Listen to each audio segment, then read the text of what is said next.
ಕಲುಷಿತ ನೀರಿನಿಂದ ಸಾವಿರಾರು ಮೀನುಗಳ ಮಾರಣ ಹೋಮವಾಗಿದೆ. ಮಹದೇವಪುರ ಕ್ಷೇತ್ರದ ಸಾದರಮಂಗಲ ಕೆರೆಯಲ್ಲಿ ನಡೆದಿರತಕ್ಕಂಥ ಘಟನೆ. ಕೆರೆ ದಡದಲ್ಲಂತೂ ರಾಶಿ ರಾಶಿ ಸತ್ತ ಮೀನುಗಳು ಪಾಪ. ಕೆಲವು ಕೆರೆಗಳಲ್ಲಿ ನೀರು ಇಂಗು ಹೋಗಿ ಮೀನುಗಳು ಸತ್ತಿರೋದು ನೋಡಿದ್ದೀವಿ. ಇಲ್ಲಿ ಕಲುಷಿತ ನೀರು, ಈ ಕಲುಷಿತ ನೀರಿನಿಂದಾಗಿ ಈಗ ಯಾವುದೋ ತ್ಯಾಜ್ಯಗಳನ್ನ ಕೆರೆಗೆ ಬಿಟ್ಟಿರ್ತಾರೆ. ಇತ್ತೀಚೆಗೇನೋ ಆ ನೀರು ತುಂಬಿಸ್ಬೇಕು ಅಂತ ತ್ಯಾಜ್ಯವನ್ನೇ ಕೆರೆಗೆ ಬಿಟ್ಟಿದ್ರೂ ಕೂಡ ಹೌದು. ಸೊ ಹಾಗಾಗಿ ಇವಾಗ ಪಾಪ ಅವ್ರು ಹೆಂಗೆ ಬದುಕಬೇಕು? ಆ ತ್ಯಾಜ್ಯ ರಾಸಾಯನಿಕಗಳಿರ್ತಕ್ಕಂಥ ತ್ಯಾಜ್ಯವನ್ನು ಕೆರೆಗೆ ಬಿಟ್ಟರೆ ನೋಡಿ, ಆ ಮೀನುಗಳು ನೋಡ್ತಾ ಇದ್ದೀರಾ, ಸತ್ತು ಬಿದ್ದಿವೆ ಪಾಪ.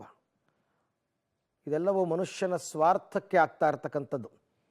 ಎಷ್ಟು ಹೇಳಿದ್ರೂ ಕೂಡ ಸುತ್ತಮುತ್ತ ಇರತಕ್ಕಂಥ ಫ್ಯಾಕ್ಟ್ರೀಸು, ಅದು ಇದು, ಅಲ್ಲಿನ ತ್ಯಾಜ್ಯ ಕೆಮಿಕಲ್ಸು ಎಲ್ಲನೂ ಕೆರೆಗೆ ಬಿಡೋದು, ನದಿಗೆ ಬಿಡೋದು, ಇದೇ ಕೆಲಸ. ಇನ್ನು ಅದನ್ನೇ ನಂಬ್ಕೊಂಡಿರ್ತಕ್ಕಂಥ ಪಾಪ ಜಲಚರಗಳು ಹೆಂಗೆ ಬದುಕಬೇಕು?